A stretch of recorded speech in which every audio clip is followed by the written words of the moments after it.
Bonjour, bonjour, me voici en direct comme tous les mardis 13 heures. Je vérifie que ce soit bien le cas et que je sois bien en direct. Je pense que c'est le cas. Voilà, super. Alors, bonjour à tous en cette belle journée de mardi. Il fait magnifique ici en Belgique. Je ne sais pas d'où vous m'écoutez, mais j'espère que vous avez un beau soleil comme je l'ai ici aujourd'hui. Alors aujourd'hui, je voulais vous parler de communication et surtout vous partager peut-être des clés pour pouvoir justement mieux communiquer et certainement mieux se comprendre et éviter des conflits inutiles. Parce que c'est vrai que dans mes consultations, je vois bien que dans mes consultations de couple, 9 couples sur 10 viennent me voir pour un problème de communication. Et je vois que dans mes consultations individuelles, lorsque les personnes viennent me voir seules, soit me disent mais moi je me sens incompris, incomprise, mes échanges avec mon partenaire, mes enfants, mes collègues, ça tourne vite au conflit ou en tout cas à des malentendus. C'est quand même quelque chose, je veux dire, bien communiquer. La bonne nouvelle, c'est que ça s'apprend. Alors moi, ce que je voulais vous partager aujourd'hui, ce sont trois clés qui sont, alors vous allez voir, il n'y a rien de révolutionnaire, mais qu'on a parfois tendance à oublier. Donc je pense qu'un petit rappel fera le plus grand bien. Et en tout cas, moi je sais que c'est vraiment quelque chose que j'essaye, même si je ne suis pas parfaite, loin de là, mais j'essaye vraiment de garder en tête. Alors, première chose, première clé, c'est et ça c'est issu de la communication non violente, c'est de parler en je plutôt qu'en tu. Moi je dis toujours, pour retenir, le tu, c'est le tu, le tu, c'est de la communication klaxon. On sait bien qu'en général, quand on commence avec le tu, on est dans un ton accusateur et qui n'augure rien de bon pour la suite. Parce que, en fait, qu'est-ce qui se passe en général quand on dit tu m'énerves ou tu n'es de nouveau pas là ce soir, eh bien, qu'est-ce qui se passe? On met l'autre dans une position, évidemment, on est dans le reproche, on met l'autre dans une position défensive et en général, ça coupe la communication. C'est-à-dire que soit on monte dans les tours, ça part en sucette, ça part en escalade, ou alors l'autre se referme et coupe la communication. Et donc, et ça, évidemment, ça n'aide pas. Et donc ici, l'idée, c'est plutôt que de se dire, mais au fond, et c'est pas facile, parce que ça va nous demander de prendre un petit moment de recul, de se dire, mais en fait, qu'est-ce qui se passe là? Qu'est-ce qui se passe en moi? Maintenant, qu'est-ce qui est venu quelque part m'activer, m'énerver, me frustrer ou me rendre triste? Et donc, c'est vraiment de s'écouter, prendre un moment pour s'écouter soi, identifier en fait ce que l'on ressent, plutôt que d'aller projeter sur l'autre, ce qu'on a évidemment souvent tendance à faire. Donc, plutôt que de dire tu m'énerves, c'est par exemple je me sens frustré quand il se passe ça ou ça. Okay, ou tu es de nouveau pas là ce soir, ça pourrait être tu me manques, j'aimerais qu'on passe plus de temps ensemble. Donc attention, donc parler en je plutôt que le tu. Comme je dis, retenez-le, le tu, c'est la communication klaxon ou le tu qui tue. Deuxième clé, c'est éviter les généralisations. Éviter les jamais, toujours. Je pense qu'on est assez spécialiste pour utiliser ce genre de mots, mais ça, ce sont des mots qui, en général, ça n'aide pas, parce que d'abord, c'est rarement vrai, parce que avant que ce soit jamais ou toujours, on peut déjà se poser, est-ce que jamais, jamais, toujours, vraiment? Donc déjà, souvent, c'est pas vrai.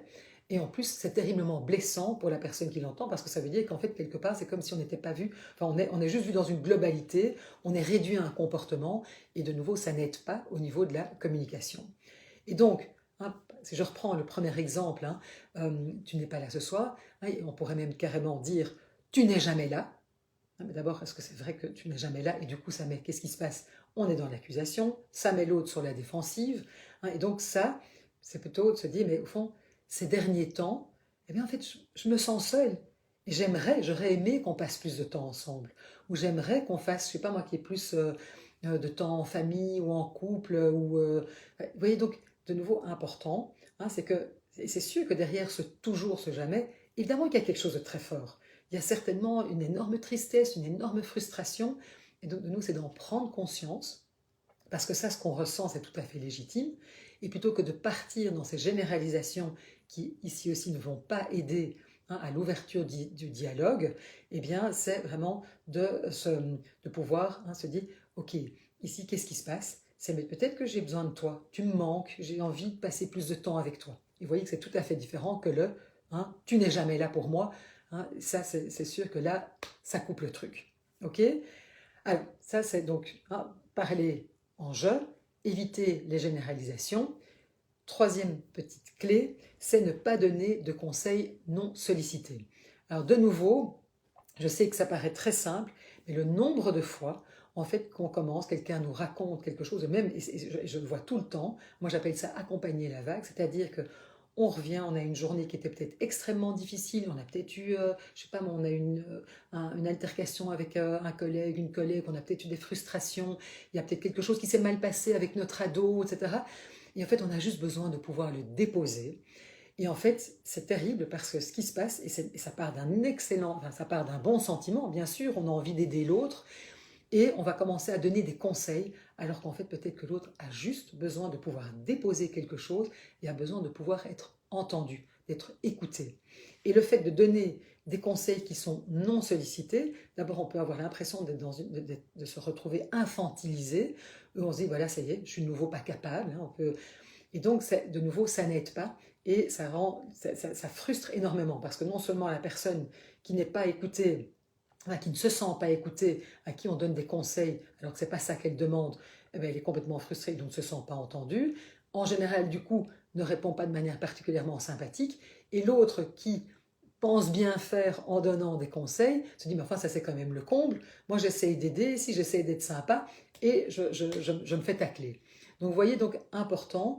Et vérifiez, si vous êtes dans le doute, vérifiez en disant, tiens, je vois que c'était une journée difficile pour toi, que cette chose-là est compliquée. Est-ce que tu as juste besoin que je t'écoute ou est-ce que tu veux peut-être un retour, un conseil ou me demander mon avis?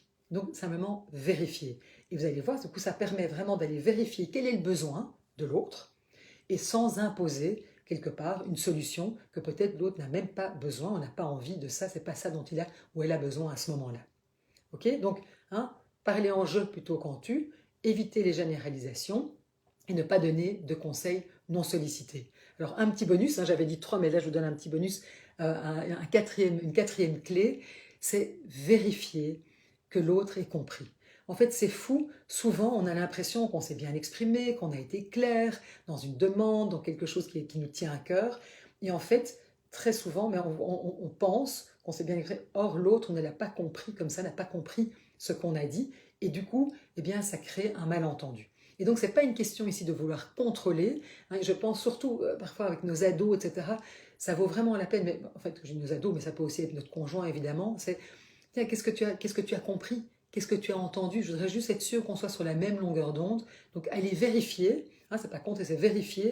Et vous allez voir, c'est vraiment pour s'assurer qu'en effet, il n'y ait pas un malentendu ou que l'autre ait mal compris, se soit senti blessé par peut-être une chose qu'on a exprimée, et donc ça vaut vraiment la peine. Alors, évidemment, vous voyez, tout ça, ça demande, et on en revient toujours au même sujet, à notre vulnérabilité. C'est sûr que quand on prend, j'ai envie de dire, la responsabilité de ce qu'on ressent, quand on vient voir en fait qu'est-ce qui se passe en moi et qu'on n'est pas en train de projeter sur l'autre, ce qu'on fait évidemment très souvent, mais ça veut dire que quelque part, oui, ça va nous demander d'être vulnérable. C'est-à-dire de pouvoir se dire, ben oui, de pouvoir dire à l'autre peut-être, je me sens seul, tu me manques, ou ça c'est difficile pour moi. Mais c'est ça qui va, comme je le dis toujours, c'est ça qui va permettre une véritable connexion.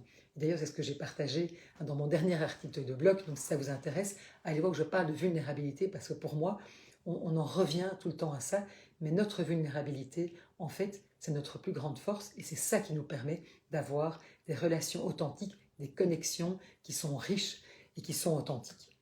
Alors vous voyez, ça peut paraître très simple quand je vous dis ça comme ça, parce que finalement, bien communiquer, c'est pas si compliqué, et en même temps, c'est beaucoup plus compliqué qu'on ne le pense, parce que, en fait, on voit bien, et on a tous, et c'est normal, et de nouveau, il n'y a pas de jugement, on tombe dans ces pièges.